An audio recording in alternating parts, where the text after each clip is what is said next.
Computational genetic epidemiology is branch of medicine which help us to identify factors related to disease manipulations. These factors can be either genetic or environmental based.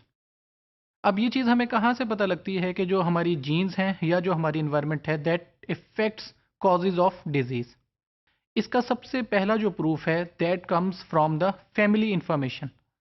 Family information से क्या मुराद है कि अगर कोई disease ऐसी है जो हमारी फैमिली में कॉमन है तो हम आसानी से कह सकते हैं कि that will run across the generations के जो पेरेंट्स से फिर चाइल्ड में एंड सो ऑन चलती है।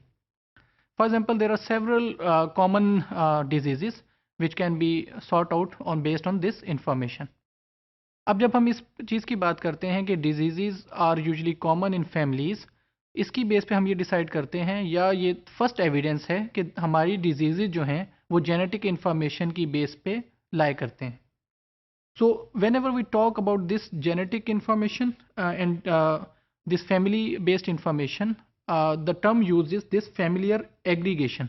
फैमिलियर एग्रीगेशन का क्या मतलब है कि जो एग्रीगेशन से मुराद होता है जमा करना, सम अप करना, और फैमिलियर एग्रीगेशन क्या है कि जो फैमिली के से रेलिवेंट हमारी इन्फॉर्मेशन है उसे सम अप किया जाता है and based on that information हम ये डिसाइड करते हैं कि either some specific disease will occur or no. Based on this familiar aggregation, we have a point basically which is called relative risk ratio. What is this relative risk ratio? कि ये जो हमारे relatives हैं उनमें ये find out करेगी कि क्या चांसेस हैं किसी डिजीज़ के अकर करने के, और इसे कैलकुलेट कैसे करते हैं। It is basically a ratio of families affected persons, कि हमारी जो फैमिली है उसमें कितने लोग हैं जिनको डिजीज़ हुई है, divided by families of controls, के ऐसे लोग जिनमें वो डिजीज़ अवेलेबल ना हो। So that is our relative risk ratio. And this relative risk ratio और this family aggregation basically history wise ये फॉलो करते हैं मेंडल के लॉज को, जो मेंडल्स के लॉ ऑफ इनहेरिटेंस थे, जो बेसिकली 3 थे, which was basically law of segregation, law of independent assortment and law of dominance, जो हम किसी और मॉड्यूल में डिस्कस करेंगे। You might be familiar in other bioinformatics related courses. तो हमारा ये था कि ये फैमिली एग्रीगेशन इन 3 रूल्स को फॉलो करते हैं। Then what is this degree of genetic relatedness, कि हम कैसे कहते हैं कि जेनेटिक रिलेटेडनेस क्या है बिटवीन डिफरेंट फैमिली मेम्बर्स। अब हमारे पास क्या है कि basically this degree of genetic relatedness means that proportion of genes between relatives and index family members. Index family member कौन सा है, या प्रोबैंड जिसे कहते हैं, कि which has first time got the disease, या जिसको हम जानते हैं कि जी डिजीज़ यहाँ से स्टार्ट हुई। इन दोनों की अगर हम रेशियो निकाल लें या इनमें फाइंड आउट कर लें relationship, that is our degree of genetic relatedness. और यूजली होता क्या है कि ये डिग्री ऑफ रिलेटेडनेस कम होती जाती है with the passage of degrees के लिहाज से। फॉर एग्जांपल जब हम फर्स्ट रिलेटिव्स की बात करते हैं तो they have 50% common genes. When we talk about second degree of relatedness that is 25% of common genes and so on. So how do we measure this family aggregation? Another thing is which can be done is relative recurrence risk of or familial risk ratios. Again ये क्या होते हैं कि जो हमारे spouses हैं which are living together in same house, they will have more chances of disease, कि उनमें disease होने के ज़्यादा chances हैं based on one and each other.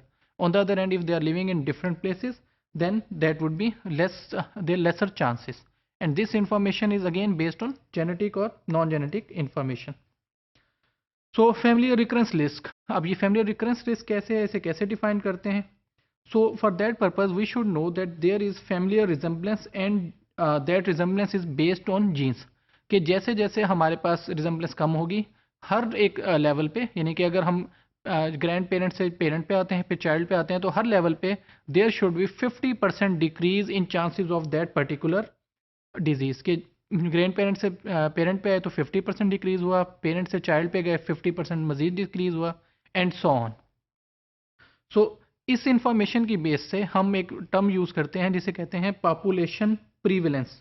अब ये पॉपुलेशन प्रीवेलेंस क्या है कि ये बेसिकली ये बताती है कि एक स्पेसिफिक पॉपुलेशन में एक स्पेसिफिक टाइम में कौन सी डिजीज़ रही है। अब ये 3 लेवल पे डिफाइंड हो सकती है। नंबर 1 पॉइंट, पॉइंट से मुराद ये है कि एक स्पेसिफिक पॉइंट पे क्या इन्फॉर्मेशन थी या कितनी डिजीज़ थी या क्या वैल्यूज़ थी।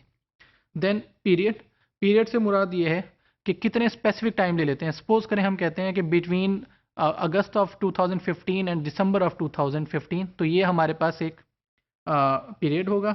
या फिर लाइफ टाइम प्रीवलेंस, लाइफ टाइम से मुराद ये है कि टोटल लाइफ जो है उसमें कितनी उसकी प्रीवलेंस है, कि स्टार्ट से लेके एंड तक जो लाइफ थी उसमें कितनी प्रीवलेंस रही है एक कॉमन डिजीज की in specific population.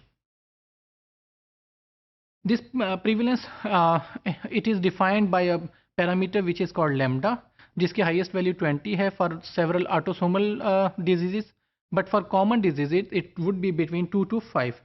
And again, what will happen? There would be 50% decrease with with the degree of relatedness. और होगा क्या कि diseases with strong genetic contributions होंगी। अच्छा, अब इधर से ये हमें एक चीज़ ये पता लगती है कि ये इन्फॉर्मेशन जो जेनेटिक रिलेटेडनेस की है, it is also dependent on locus information. Locus information से क्या है, जैसे क्रोमोसोम्स हमारे डिफरेंट लोकाई पे होते हैं, तो अगर हमारी ये जेनेटिक रिलेटेडनेस है तो इट इज़ नॉट पॉसिबल कि ये सब के सब एक लोकस पे लाए करें। So there would be multiple loci present which are responsible for this difference in genetic information. So again, this risk in second, third degree decreases by 50% or more. अगर ये 50% से ज़्यादा हो, then we can conclude that the reason for this relatedness is because they are present on different loci instead of just one single loci. Incidence. Incidence को define करने के लिए हम सिंपल ये कहते हैं कि basically it is a measure of new cases arising in a population over a given period of time. That period of time can be month, year and etc. तो इंसिडेंस से मुराद क्या हुआ कि एक स्पेसिफिक लोकेशन में एक specific time में कौन सी नई डिजीजेस पैदा हुई हैं। इसके मुकाबले में सेकंड टर्म है प्रीवेलेंस। प्रीवेलेंस क्या होती है कि how many people have this disease right now, कि इस वक्त एक स्पेसिफिक लोकेशन में या एरिया में या पॉपुलेशन में कितने लोगों को ये डिजीज अवेलेबल है या है। और इसी तरह इंसिडेंस क्या होगी, how many people per year newly acquire this disease. तो प्रीवलेंस क्या है कि करंट टाइम पे कितने लोगों को ये डिजीज है। इंसिडेंस क्या है कि नए लोगों को कितनी ज़्यादा इसकी ग्रोथ है। तो जो प्रीवलेंस है दैट कैन बी क्योर्ड, उसको क्योर किया जा सकता है। On the other hand incidence क्या है, that is basically increase in that prevalence, कि उसमें क्या इंक्रीज आ रहा है with the passage of time. So what are the advantages of this familiar aggregation, कि अगर हमें पता हो कि हमारी फैमिली में ये डिजीज़ हैं, तो then we can have some drugs और डिफरेंट मेडिसिन्स टू रिमूव और रेमेडी दोज थिंग्स। हम जेनेटिक इन्फॉर्मेशन को स्ट्रॉन्ग कर सकते हैं so that they are able to fight against those genetic mutations, कि उनमें वो डिजीज़ ना पर्टेन करें।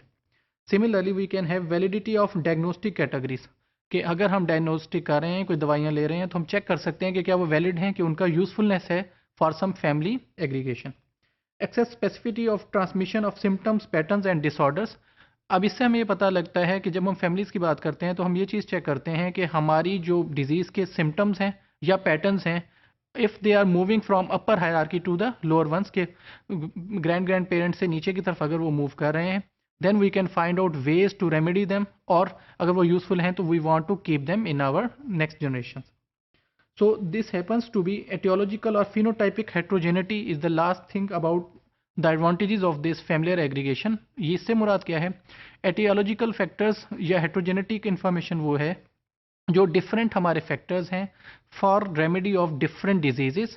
और जब हमारे पास family information सारी available होती है, based on that thing we want to find out what are causes and reasons for remedy of diseases, कि कौन से factors और causes हैं जो पहले तो डिजीज अकर करवा रहे हैं। If we remove those causes and factors we can find out remedies of these different diseases.